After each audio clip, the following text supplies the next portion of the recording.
이 비유의 말씀을 우리가 아마 익히 아실 텐데 18절 9절 말씀을 보시면 조금 이해가 어려울 수 있을 것 같습니다. 읽어보면 그러므로 너희가 어떻게 들을까 스스로 삼가라.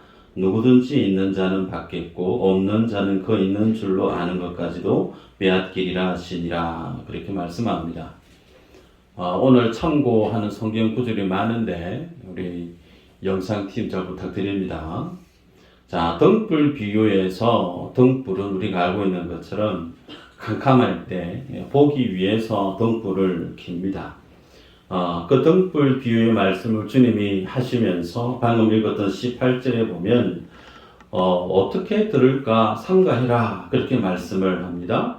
또 있는 자는 있는 자와 없는 자를 구분하시고 있는 자는 더 받고 없는 자는 그 가지고 있는 것까지도 빼앗기게 될 것이다 그렇게 말씀을 합니다. 등불 비유와 있는 자 없는 자 그리고 있는 자는 더 받고 없는 자는 가지고 있는 것도 빼앗긴다 라고 말씀하시는 이 하나님의 비유 말씀의 의미가 어떤 것인가 우리가 이해하기 위해서는 이 비유의 말씀을 시작하고 있는 첫 기점을 우리가 확인할 필요가 있죠. 8장 1절을 보면요. 그 후에 예수께서 각 성과 마을에 두루 다니시며 하나님의 나라를 선포하시며 그 복음을 전하실새 12 제자가 함께 하였고 그렇게 말씀합니다. 이 비유를 말씀하신 첫 배경이 예수님이 각 촌, 성, 마을에 돌아다니시면서 하나님 나라, 소위 천국입니다. 하나님 나라의 비밀을 말씀하는 연장선 위에 전하고 있는 비유 말씀이 등불 비유 말씀이에요.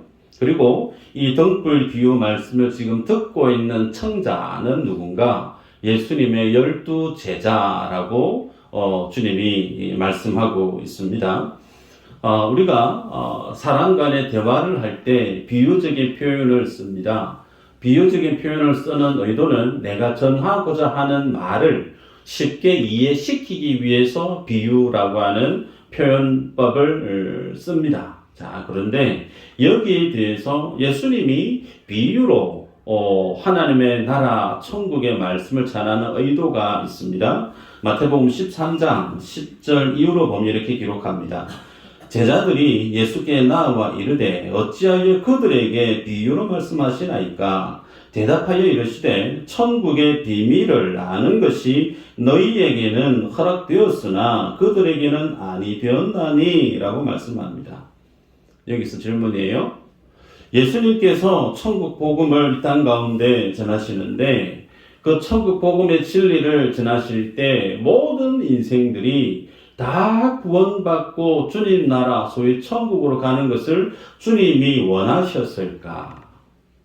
이 질문에 대한 답이 yes라고 한다라고 하면 오늘 방금 읽었던 마태복음 13장 10절 11절 말씀과 정면으로 대치되죠. 그들에게는 아니지만 너희에게는 비유에 대한 말씀을 주님이 알려준다라고 했기 때문에 예수님이 땅에 오셔서 하나님의 천국의 복음을 전하셨을 때 모든 인생들을 다 구원하기 위해 이 땅에 오신 것이 아닙니다. 모든 인생이라고 하는 하나님이 세상을 이처럼 사랑하사라고 하는 그 세상은 어떤 세상이냐면 하나님께서 구원하시기로 작정한 세상이에요.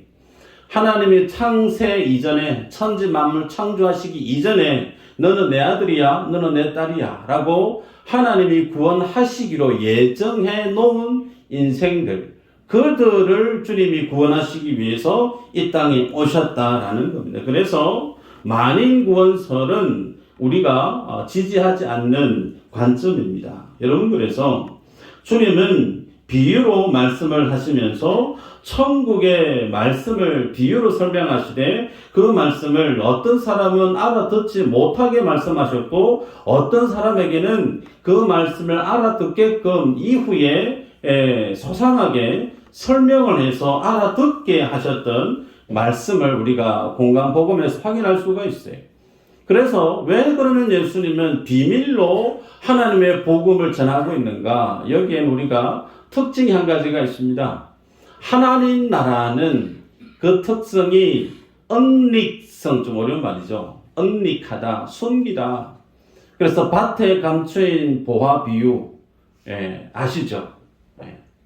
그 다음에 겨자씨 비유 혹은 누룩 비유, 하나같이 가지고 있는 공통점이 뭐냐면 눈에 보이지 않는다는 거예요.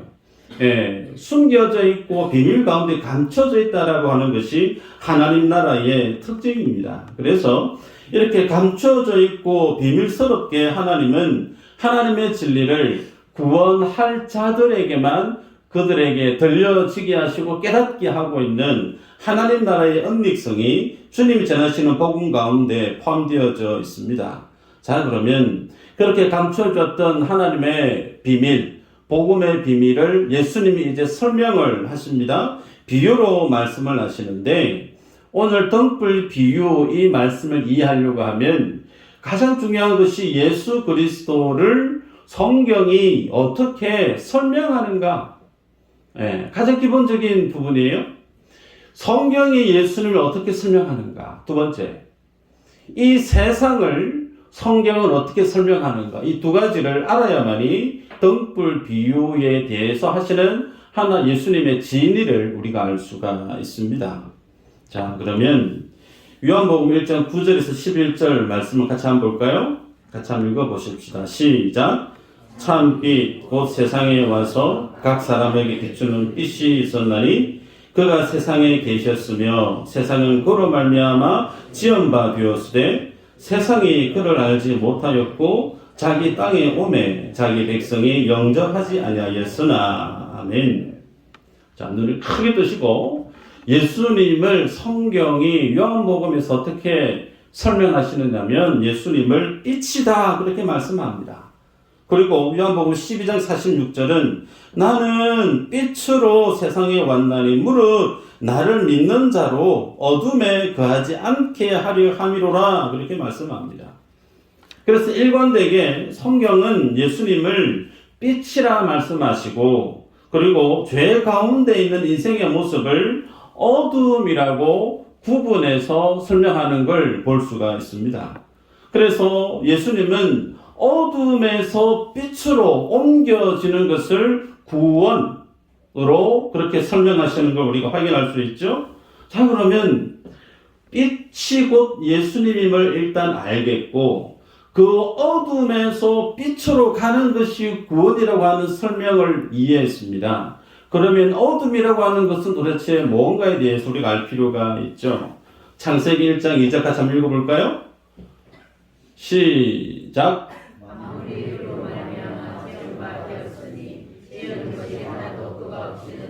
자, 시도 창세기 1장 2절입니다. 없나요? 제가 읽어드리겠습니다. 땅이 혼돈하고 공허하며 흑암이 깊은 위에 있고 그랬어요. 여러분이 창세기 펼치면 가장 먼저 들어오는 말씀이죠. 자, 창세기 1장 2절 땅이 혼돈하고 공허하며 흑암이 깊은 위에 있고, 이 말씀의 시작 기점은 하나님께서 천지 만물을 창조하실 때 하신 말씀이에요. 그래서 이 땅이 원래 어떤 모습이었느냐? 혼돈 가운데 깊은 흑암 가운데 있었다. 그렇게 말씀을 합니다. 그래서 여기서 말씀하고 있는 이 흑암, 어둠은 어떤 의미냐면 물리적인 어떤 어두움을 뛰어넘어서 무질서한 상태, 질서가 없는, 그래서 아주 혼란하고 혼돈적인 그런 상황에 있는 것을 두고 어둠, 암흑, 그렇게 성경은 설명합니다. 그 가운데 주님이 첫째 날 뭘 만들죠? 빛이 있으라 그렇게 말씀합니다. 창세기를 공부하신 분은 이제 기억을 빨리 소환하시길 바래요. 첫째 날 주님이 빛이 있으라 그렇게 말씀하시고 빛을 창조하십니다. 자, 그런데 그 빛이 어떤 빛인가? 태양일까요? 아닙니다. 태양은 며칠째 만드냐면 4일째 만들어요. 4일째? 자, 그러면 씨 맺는 채소, 식물, 이것들은 며칠째 창조하느냐면 3일째 창조해요. 우리가 과학에 대해서 논리적으로 이해를 하면 식물들은 햇빛을 통해서 광합성으로 자라납니다. 우리의 생각 같으면 그러면 태양을 먼저 만들고 이후에 채소를 만드는 식물을 만드는 것이 순서상 논리상 맞을 것 같아요. 그런데 태양은 4일째 만들었고 식물은 3일째 만들었단 말이에요. 그러면 그 3일째 식물은 살아가려고 하면 빛이 필요하단 말이죠. 그 빛은 어떤 빛으로 식물이 광합성을 했을까? 첫째 날 만들어졌던 그 빛이 소위 식물들 모든 만물들이 살아가게 만드는 생명력을 공급했음을 우리가 이해할 수 있습니다. 자, 그러면 이 빛, 그 빛이 도대체 첫째 날 만들었던 그 빛은 태양도 아니고 달도 아니고 별도 아닌데 어떤 빛인가? 성경을 확인해 볼까요? 요한복음 1장 3절 4절 한번 읽어 보십시다. 시작.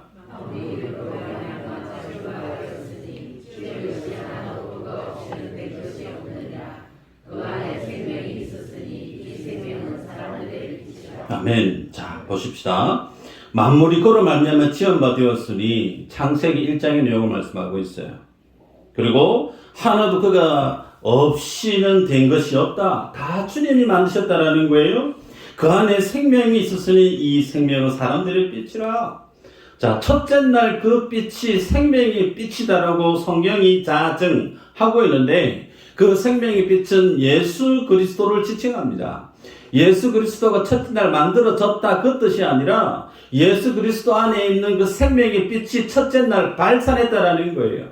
그래서 예수님의 생명의 빛이 첫째 날 발산되어졌을 때 그 빛 때문에 모든 동식물들이 그 빛의 영향 아래 생명을 누릴 수 있었음을 성경이 증언합니다. 그래서 그 생명 대신 주님이 빛으로 그렇게 설명을 하고 있는데 그러면 그 주님이 스스로를 빛이라 말씀하고 있을 때 그 빛과 상반된 암흑에 있는 그 세상은 어떤 세상인가? 소위 주님과 아무런 상관이 없는 상태.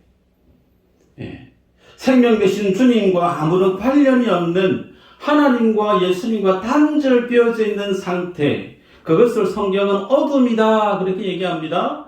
창세기 1장에서는 암흑이다 그렇게 말씀해요. 그런 가운데 주님이 생명을 가지고 창조, 생명력을 불어넣는 천지 창조를 주님이 시행하시죠. 여러분, 그래서 어둠의 자리는 생명 없음의 자리예요. 생명 없음은 무엇과 같은가? 죄의 자리와 같고 죽음의 자리와 같습니다. 여러분, 그러면 주님과 상관없는 모든 인생들이 그 어둠 속에 있었습니다. 그러면 그 어둠 속에 있는 인생들이 스스로 빛을 향해서 나아갈 수 있느냐? 그것 자체가 불가하다는 거예요. 그래서 성경은 의인은 없나니 한 사람도 없다. 인간 스스로 뭔가를 열심을 해서 하나님이 계시는 생명의 그 수준에 도달할 수 있는 능력이 인간에게 있느냐? 없다라고 얘기하고 있는 거. 왜? 인간이 살고 있는 그 모든 세계 자체가 암흑 가운데, 죽음 가운데, 사망 가운데 있기 때문에 그래서 의인은 한 사람도 없다라고 성경이 선언합니다. 자, 그러면 어둠의 세상에 대해서 보도록 할까요? 마태복음 13장 13절에서 15절인데 제가 읽습니다. 그러므로 내가 그들에게 비유로 말하는 것은 그들이 보아도 보지 못하며 들어도 듣지 못하며 깨닫지 못함이니라. 이사야의 예언이 그들에게 이루어졌으니 일렀으되 너희가 듣기는 들어도 깨닫지 못할 것이요 보기는 보아도 알지 못하리라. 이 백성들의 마음이 완악하여져서 그 귀는 듣기에 둔하고 눈은 감았으니 이는 눈으로 보고 귀로 듣고 마음으로 깨달아 돌이켜 내게 고침을 받을까 두려워함이라 하였느니라. 여러분, 성경이 이 세상을 어떻게 규정하고 있느냐면 세상 사람들 모두가 하나같이 보아도 보지 못한다 말씀해요. 들어도 듣지 못한다 말씀합니다. 그래서 보고 들어야 뭔가를 깨달을 수가 있는데 봐도 보지 못하고 들어도 듣지 못하니 깨닫는 자가 아무것도 없다라고 주님이 말씀합니다. 이 상태는 곧 이 세상은 죽음의 상태, 죄 가운데 놓여 있는 세상, 사망 가운데 있는 세상이라고 그렇게 주님이 선언하고 계시죠. 여러분, 그래서 이 세상 속에 생명이 없는 이곳에 생명을 주시기 위해서 하나님께서 자신의 독생자를 이 땅 가운데 보내신 것 아닙니까? 자, 그래서 그 독생자 되신 예수님이 이 땅에 오셔서 어떤 말씀을 하시나? 요한복음 3장 17, 18절 이렇게 얘기합니다. 하나님이 그 아들을 세상에 보내신 것은 세상을 심판하려 하심이 아니요 그로 말미암아 세상이 구원을 받게 하려 하심이라. 그를 믿는 자는 심판을 받지 아니하는 것이요 믿지 아니하는 자는 하나님의 독생자의 이름을 믿지 아니함으로 벌써 심판을 받은 것이니라. 여러분, 예수님께서 구원에 대해서 말씀하실 때 방금 읽었던 3장 17절 생명과 구원은 같은 의미예요. 그런데 이 구원 얻는 거, 생명 얻는 거, 그것이 무엇과 직결되어져 있느냐면 그를 믿는 자라고 얘기하고 있어요. 여기서 말씀하는 그는 예수 그리스도시죠. 예수님을 믿는 자 이꼴 뭐라는 거예요? 구원을 얻는다. 예수를 믿는 자, 그에게는 생명이 있다라고 말씀을 합니다. 여러분, 그런데 믿지 않는 사람은 이미 뭐 했다고요? 이미 벌써 심판을 받았다. 네. 여러분, 하나님은 이미 심판을 받았다라고 완료형으로 기록하고 있어요. 심판을 받아서 지옥에 떨어질 것이야 미래형으로 기록한 것이 아니고 완료형으로 기록했다는 사실을 기억하시길 바랍니다. 새벽 예배 나오시는 분은 말씀을 조금 더 많이 들을 수 있어서 혜택이 있는데요. 하나님은 시간과 공간 가운데 계시는 거기에 국한되어 있는 분이 아니라고 그랬죠. 하나님은 시간에 공간에 갇혀 계시는 분이 아니에요. 시간을 초월해 계시고 공간을 초월해 계신 분이세요. 그 말의 의미는 하나님은 묵시 속에 계시는 분이시다. 하나님은 영원 가운데 계시는 분이시다. 하나님은 과거에만 계신 분이 아니고요. 과거에도 계셨고 현재도 계시고 미래도 계세요. 우리에게는 시간 개념이 환경이라고 하는 이 장소적인 개념이 우리를 묶고 있지만 하나님께는 시간, 공간 개념 자체가 없는 분이세요.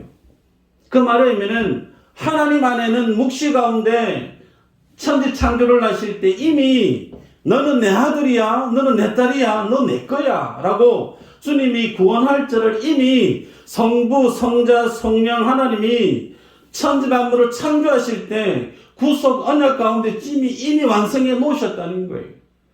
하나님이 뜻하시고 하나님이 계획하신 구속 언약 안에 완전히 끝나버린 세상 가운데 그것을 이 땅 가운데 주님 하나씩 풀어내시는 것이 뭐죠? 인간의 역사라는 겁니다. 그래서 하나님의 뜻과 하나님의 의도 가운데 하나씩 주님이 그 역사의 주인 되어 주셔서 펼쳐 가시는 구원의 스토리, 우리는 그것을 구속사라고 얘기하죠. 여기에서 벌써 구원을 받았고 벌써 심판을 받았다. 예. 하나님은 이미 구원할 자 혹은 심판받아 지옥에 갈 자 이미 끝내 놓으셨다는 거예요.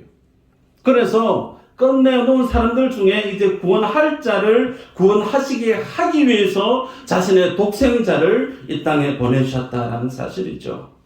여러분, 지난주에 세가지고 오신 서혜린 성도님하고 얘기하면서 제가 그런 말씀을 나눴어요. 인간이 하나님을 알아야죠. 그런데 하나님 어떤 분인지 하나님에 대해서 다 알 수 있느냐? 불가합니다. 우리는 피조물이고 하나님은 창조주세요. 그래서 피조물이 창조주를 다 알 수 있느냐? 불가능하다. 피조물이 하나님을 다 알 수 있다라고 하면 그 신은 가짜다라고 그랬어요. 우리가 하나님을 알 수 있는 것은 하나님께서 자신을 보여주시는 영역만큼 알 수 있습니다. 우리는 그것을 계시라고 얘기하죠. 하나님께서 자신을 인간들에게 자신의 모습을 오픈해 주는 만큼 우리는 그 하나님에 대해서 인지하고 이해할 수가 있습니다. 때문에 여러분, 우리들은 주님께서 보여주시고 주님께서 깨닫게 주셔야만이 하나님의 나라를 알 수 있고 하나님을 알 수 있고 그 가운데 주님 우리에게 주시는 믿음도 내 안에서 만들어내는 것이 아니라 하나님이 내게 그 믿음을 심겨 주셔야만이 선물로 주셔야만이 주님을 향한 믿음이 내 안에서 구비되어지고 자라나는 겁니다. 오늘 본문으로 들어가십시다. 16절에 등불을 등경 위에 둔다 그랬습니다. 가조도가 제 고향인데요. 사등면, 창오리, 실전. 태풍이 불 때면 어릴 때 기억입니다. 전기가 나가요. 그러면 텔레비를 보다가도 전기가 나가고 태풍이 몰려오면 동시다발적으로 반사적으로 다 일어납니다. 일어나서 뭐 할까요? 초를 찾습니다. 불이 나갔으니까. 초 찾는다고 캄캄한 밤에 더듬어 가다 보면 정강이 어디 뭐 툭 부딪히기도 하고 발에 뭔가를 밟아가지고 아야 그러기도 하고 그러다가도 성냥불을 켜서 초에 불을 밝히게 되어지면 그 어둡던 암흑이던 방이 한순간에 환하게 비치게 되죠. 아마 이런 경험들 하셔서 아마 아실 줄 아는데 여러분 등경 위에 불을 둔다라고 하는 그 의도 주님이 하시는 말씀이죠. 들어오는 사람들로 하여금 보게 하기 위함이다 그랬습니다. 자 그러면 등경 위에 켜진 그 불은 도대체 무엇을 지칭하는 뜻일까? 그것은 예수 그리스도를 설명하고 있는 말씀이죠. 빛 대신 예수 그리스도를 말씀합니다. 자 예수 그리스도가 빛으로 설명하고 있는데 그러면 그것이 어떤 의미인가? 빛이 없을 때는 보이지 않는다는 거예요. 근데 그 빛이 있으면 본다는 겁니다. 예수 그리스도가 우리 안에 없었을 때는 우리가 보긴 봅니다. 그런데 그 보는 것이 실제 뭐라는 겁니까? 암흑이라는 거예요. 예수가 내 안에 없고 예수의 생명이 내게 없고 하나님의 진리가 내게 없을 때 내가 열심히 일어날 수 있고 뭔가를 생각할 수 있고 뭔가를 보고 달려갈 수 있단 말이에요. 그런데 그 모든 것들이 실체가 뭐라고 얘기하냐면 암흑 가운데 있는 것과 같다라는 겁니다. 그것이 우리에게 생명을 줄 수 있느냐? 못 준다라는 거예요. 그런데 빛이 탁 켜지면 우리가 본단 말이죠. 그 말은 예수 그리스도 우리 안에 들어오시게 되어지면 비로소 우리는 예수 그리스도로 보게 되어진다는 거예요. 무엇이 진리인지 무엇이 죄인지 하나님이 어떤 분인지 이 세상에 참된 실체가 뭔지 우리는 하나님의 예수님의 눈으로 주님의 진리로 성령의 능력으로 비로소 우리는 세상을 하나님의 진리의 잣대 가운데 분별하고 판단하고 그 가운데 어떤 길이 생명의 길인지 알아갈 수 있다는 거예요. 여러분 때문에 세상을 주님의 눈으로 보게 되어지는 것 그것을 소위 등불을 킨다라고 하는 뜻으로 주님이 설명하고 있습니다. 요한복음 1장 4절에 주님이 이렇게 자신을 묘사합니다. 그 안에 생명이 있었으니 이 생명은 사람들의 빛이라. 요한복음 8장 12절은 또 예수께서 말씀하여 이르시되 나는 세상의 빛이니 나를 따르는 자는 어둠에 다니지 아니하고 생명의 빛을 얻으리라. 여러분 예수님의 관점과 주님의 진리와 주님의 빛이 없는 사람은 여전히 어둠 가운데 다니지만 반대로 주님이 생명의 빛이시기 때문에 빛 대신 주님이 우리 가운데 오시게 되어지면 비로소 우리는 어둠 가운데 다니지 않고 빛 가운데 다니게 되어진다. 자, 이게 어떤 의미인가 좀 더 보십시다. 고린도후서 4장 6절 한번 읽어볼까요? 시작.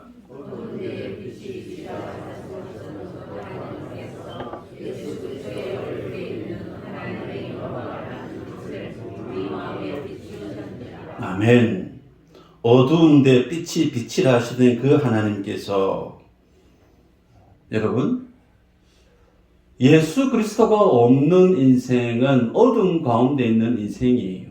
그 말의 의미는 하나님의 뜻이나 하나님의 진리와 무관하고 내 마음에 좋은 거, 내 기분에 좋은 거, 내 욕심에 부합되어진 거, 우리는 그것을 죄라고 얘기합니다. 죄 짓기에 급급하고 숨가쁘게 발빠르게 움직이는 그 모든 어둠의 자리에 있었을 때는 그것이 뭔지 몰랐으나 예수님이 우리 안에 들어오셔서 비로소 예수님으로 세상을 보게 되어질 때 어둠이 뭔지를, 죄가 뭔지를 알게 되어져서 이전에는 내가 어둠 가운데 죄 짓기에 참 즐겨하며 살았던 인생이나 그 어둠 가운데 이제 다니지 아니하고 빛 가운데 다니는 자가 된다는 거예요. 하나님이 거룩하시고 주님이 진리시기 때문에 그 삶이 의롭고 진리 가운데 하나님의 뜻 가운데 살아가는 빛된 삶을 살게 되어진다. 그렇게 말씀합니다. 누가복음 8장 18절 우리가 읽었던 본문인데요. 그러므로 너희가 어떻게 들을까 스스로 삼가라 그렇게 말씀을 하십니다. 예수님이 우리의 빛으로 오셨는데 그 빛 대신 주님이 우리를 향하여서 이제 진리를 풀어주시면서 첫 번째로 하시는 말씀이 어떻게 들을까 스스로 삼가해라. 예수님은 우리의 구원에 대해서 아주 중요한 부분을 설명하시면서 복음에 대한 생명에 대한 진리를 설명하시면서 너 있잖아. 하나님의 말씀을 어떻게 들을지 주의해야 된다. 어떻게 듣는가가 하나님을 향한 우리의 믿음의 모습이 어떻게 주님 앞에 판가름 나는지를 주님이 그렇게 중요하게 꼭 집어 말씀하고 있다는 사실이죠. 여러분, 그래서 우리가 예수님을 믿는다라고 하는 그 의미를 여러분 잘 아셔야 돼요. 빛 가운데 있으면 어둠이 있을 자리가 없죠. 아무리 칠흑 같은 어둠이 있어도 빛이 들어오면 그 순간에 모든 어둠이 사라져 버립니다. 그래서 빛과 어둠은 한 공간에 공존할 수 없습니다.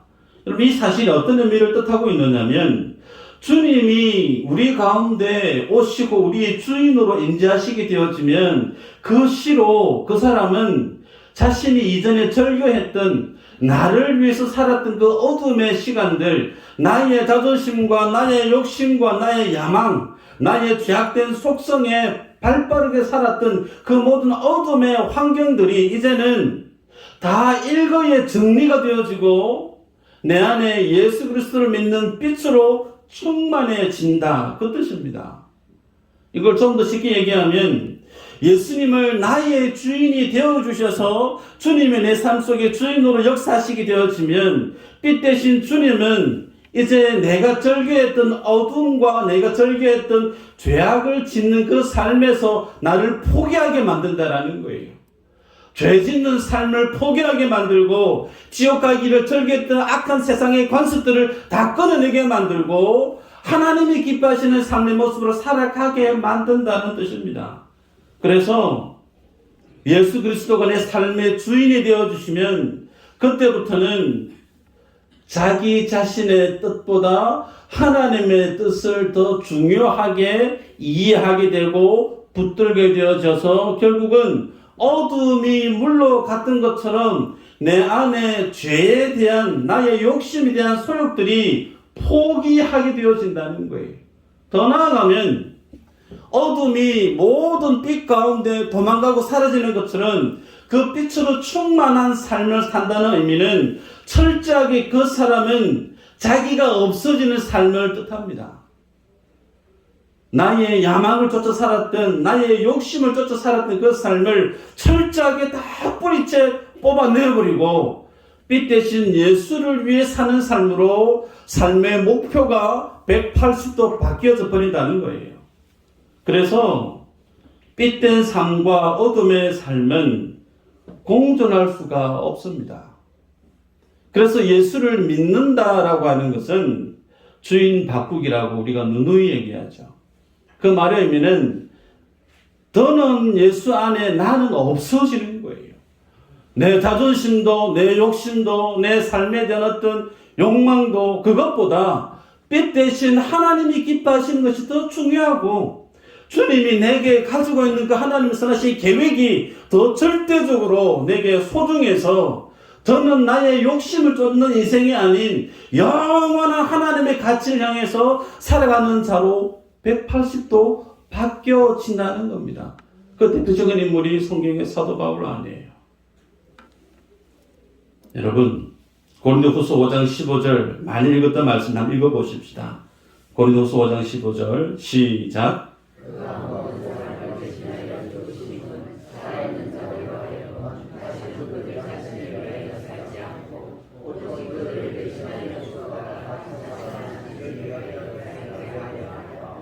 아멘. 여러분 아멘이신가요? 내 교회 다니면서 세상 팔자 한번 고쳐봐야지. 능력 있는 목사 만나서 내 사업에서 한번 성공 한번 해봐야지. 하나님이 뜻하시면 될 수 있습니다. 그런데 하나님이 우리를 구원하신 목적, 우리의 이 세상에서의 이생의 안목의 육신의 정욕을 마음껏 누리기 위해서 주님 우리를 미수제일교회로 부른 것 아니에요. 읽었던 9절 고린도서 5장 15절 여러분 꼭 기억하시길 바라는데, 그가 모든 사람을 대신하여 죽으시면 살아있는 자들로 하여금 다시는 그들 자신을 위하여 살지 않고 오직 그들을 대신하여 죽었다가 다시 살아나신 그를 위하여 살게 하려 함이라. 여기에 나는 없습니다. 보세요. 여기에 이 구절에 나는 없어요. 여기에 예수님만 있습니다. 그래서 예수를 믿는다는 것은 나는 죽고 예수로 사는 거예요.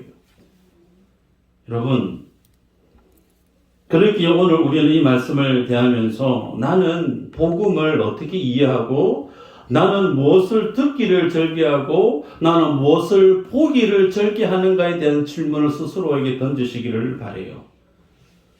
여러분, 복음을 어떻게 이해해야 되는가? 새벽 예배 오시는 분들 매일처럼 고백합니다. 주기도문으로 우리 기도를 하는데요. 아버지의 뜻이 하늘에서 이루어진 것 같이 땅에서 이루어지이다. 늘 고백하지 않습니까?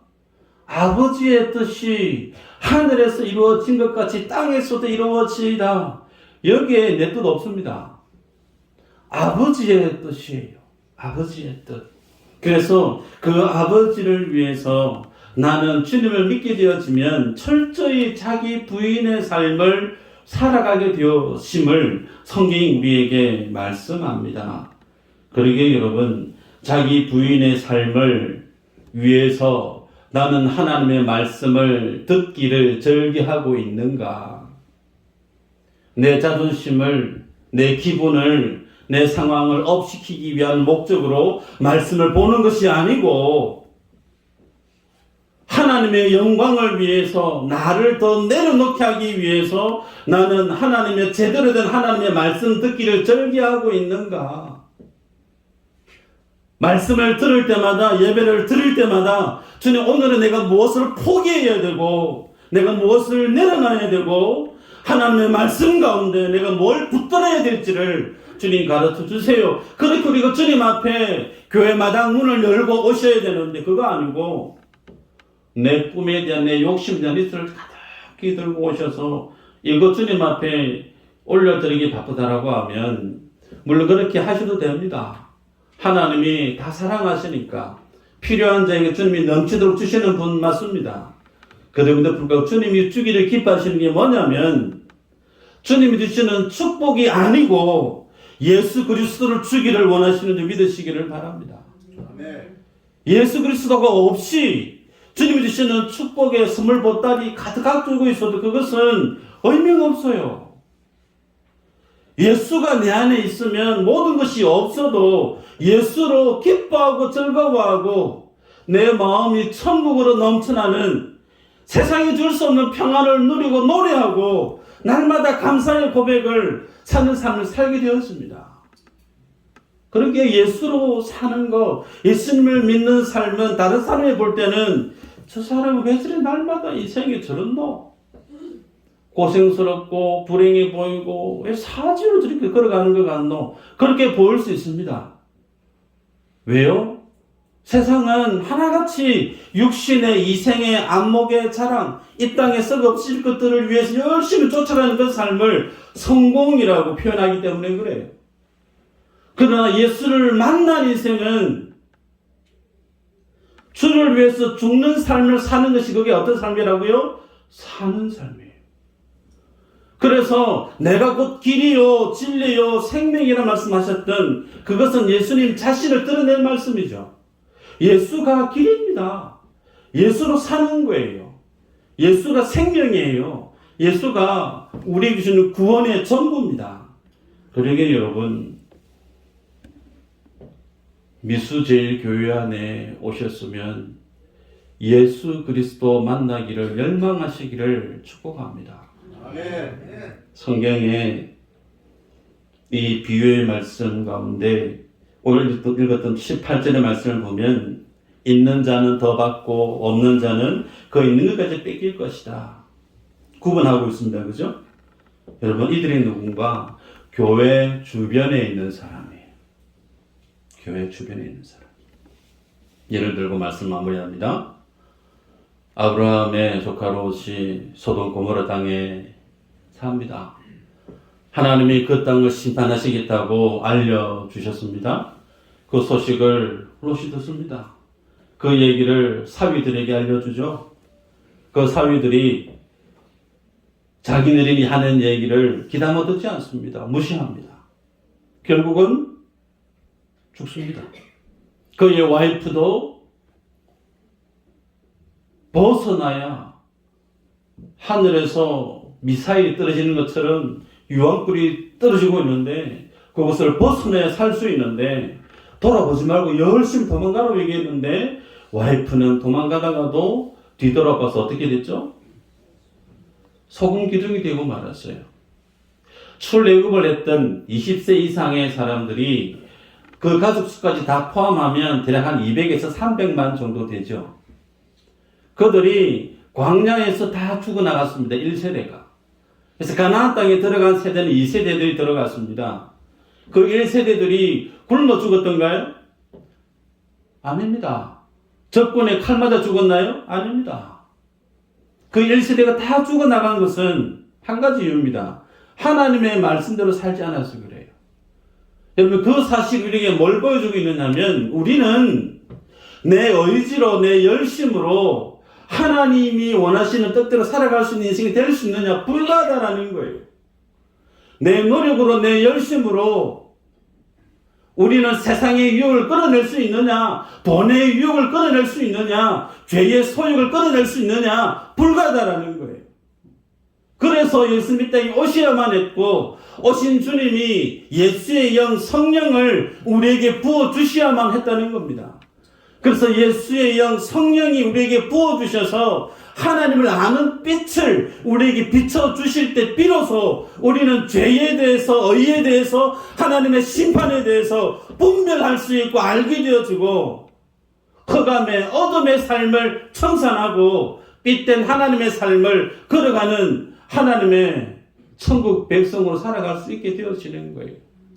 아멘. 여러분, 이 믿음의 길 하나님을 의지하지 않으면 주님의 성령을 의지하지 않으면 우리는 교회 주변인으로 있다가 있는 것까지도 다 뺏겨버리는 인생으로 전락할 수 있습니다. 기억하시고 예수로 충만한 성령으로 충만한 삶으로 이 믿음의 주인공이 다 되시길 주의 이름으로 축복합니다. 기도합니다.